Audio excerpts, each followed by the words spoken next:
Every once in a while I get asked to do a build for someone. I don't always say yes, but when the project is pretty interesting, I am very tempted. This time around I was asked to replicate a Acura RSX that was rebadged to a Honda Integra, but still had the RSX, so it's a bit of a mismatch mix-up, but it's pretty much the same car apart from the badging. Now the model that was available was a resin model. Usually I don't want to rebuild these, but I made a small mistake, looked on the listing of the actual model and simply thought it was a die cast, and when it turned up it was not. It was a resin model. So that got me a couple of challenges which I wasn't really looking forward to, as I don't really like messing with these resin models. They are simply just a lot more fragile than others and can get messed up pretty easily. Now, luckily, I just decided to take the dive and went for it and started to disassemble everything. Pretty much everything was glued together really easily, so it pretty much snapped off with the flick of a finger or just a little bit of a pry with a small hobby knife.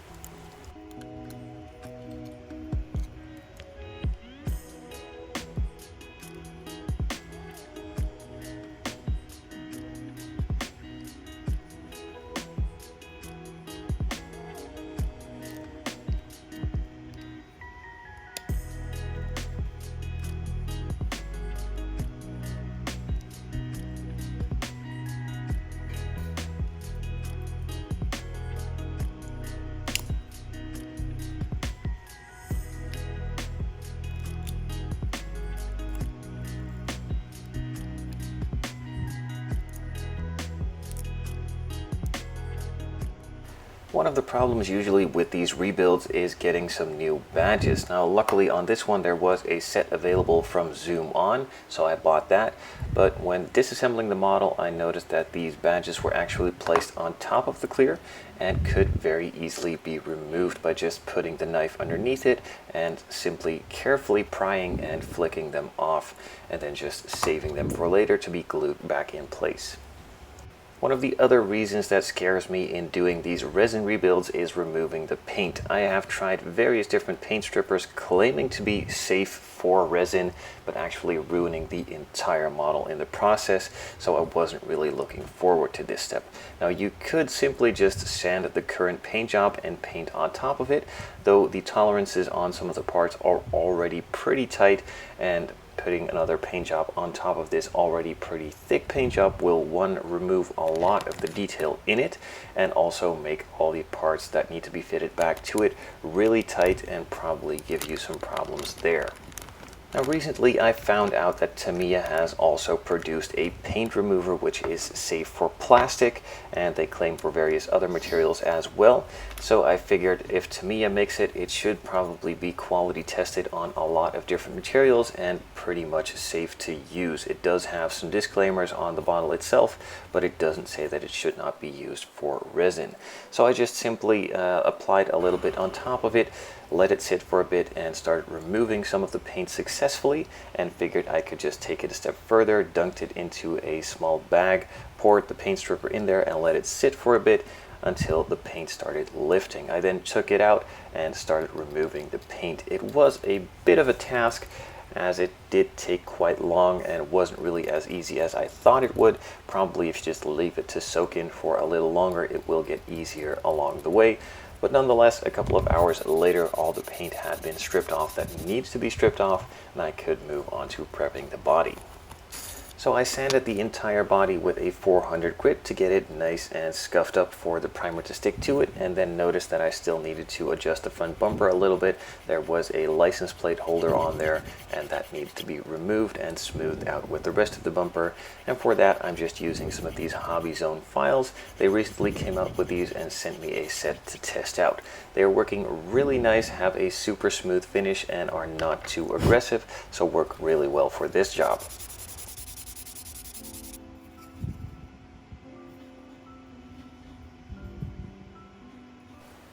Next up is the primer stage, of course. I mixed up some liquid surface primer from Tamiya. This is the same stuff they have in the spray cans, but since this is a 1/43 scale with pretty fine details in it, I don't want to blast it all up with a spray can, so just figured I'd mix a small batch and use it in the airbrush. You simply just thin it down with the Tamiya lacquer paints thinner until it flows through the airbrush nicely. Usually a 50-50 mix, but that all depends on how much you've used it so far and what your personal preference and setup is like, of course. Now this is a resin body, so this primer is perfect for it, as it is safe to use on plastic, metal, and resin, and really sticks well to all those surfaces. While I was priming the body, I figured I'd prime all of the exterior parts that needed a repaint, like the wheels, and of course all the interior parts too at the same time. In order to match the exterior paint color with the actual car, I simply just emailed Splash if they could mix up the custom color according to the code from the manufacturer. I sent them all the information and they went to mix it, sent me the paint, and it was ready to use straight away, and a really nice match with a super fine metallic in it. Really nicely matching it down to the scale of this model and having a super cool and smooth overall finish. So as usual, I just start with those hard to reach, easy to forget spots, and then move on to the rest of the body with a couple light coats.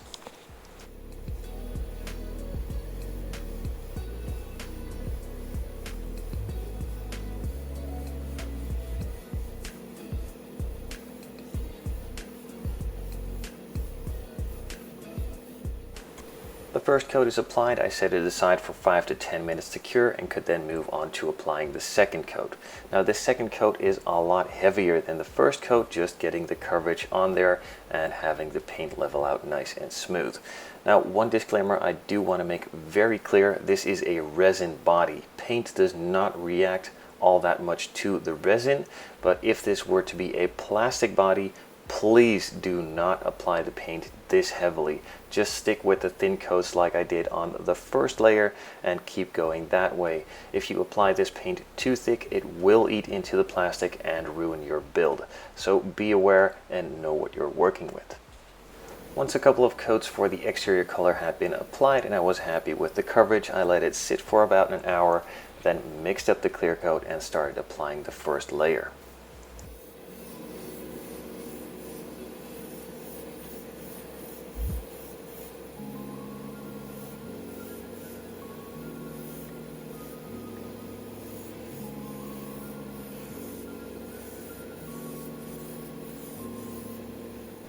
With the first coat now applied and still tacky, I moved it back to the workbench and very carefully started placing all of the logos and emblems that I removed at the earlier stage in the disassembly, and just placed them into the wet clear using the clear coat as a glue. And then once all of the logos had been placed very carefully, I could then apply the clear coat on top of them and have them be permanently on there and not accidentally fall off after a couple of years if the glue that would have otherwise been used might have dried out. Now this will probably make a lot of you cringe, and that is totally fine. You just have to take a risk sometime. Same with stripping the paint. If you don't try, you probably won't know if it will work or not, and this turned out to work perfectly well. All of the stickers are in place and will stay there for the rest of this model's life. So once that was done, I could move on to applying a light coat of clear on the decals or logos first to make them stick even better and not move around anymore, and then just apply the final clear coat on the rest of the body.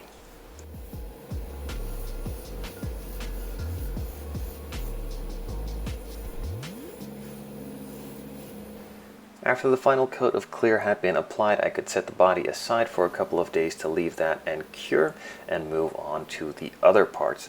The wheels also needed to be repainted in a gold to match the ones on the actual car.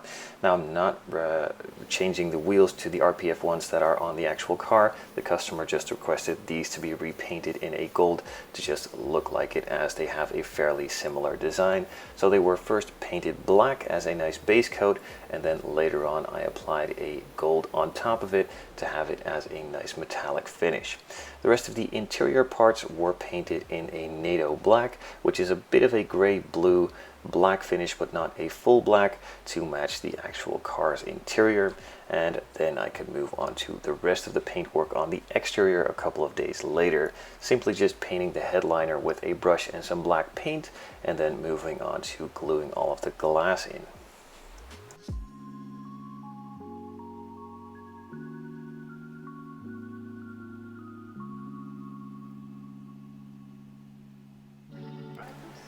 With the glass now reinstalled all around, I could move on to finishing it off with the wipers and then adding additional details to the headlight buckets by gluing some of those parts back in and just going all around the body, moving on to some of the grills and various other exterior components.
With all of the exterior parts now pretty much on there, I could move my focus back onto the interior, gluing all of those smaller bits and pieces back in, starting off with the rear view mirror, the dashboard, the rear seats, and also the door panels before putting the main interior piece back together that is attached to the floor pan and sealing it all up.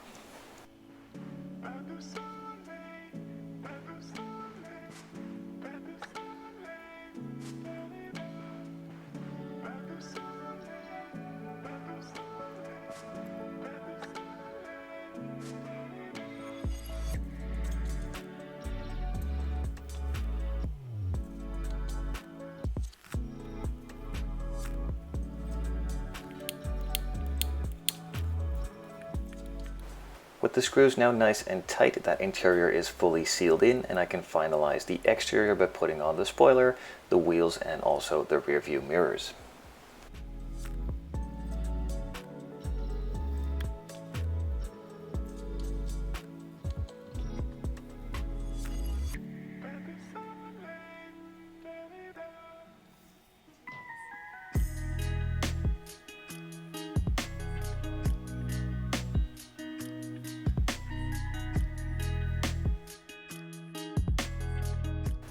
The wheels on the car that I'm replicating are bolted in with some red lug nuts, so I simply just replicated that with a bit of clear red and carefully put that in place, and that finished off this build. I hope the customer is really happy with it. The build is packed up and shipped to him, so I hope he is pleasantly surprised when that arrives. Thanks for watching. I hope you enjoyed.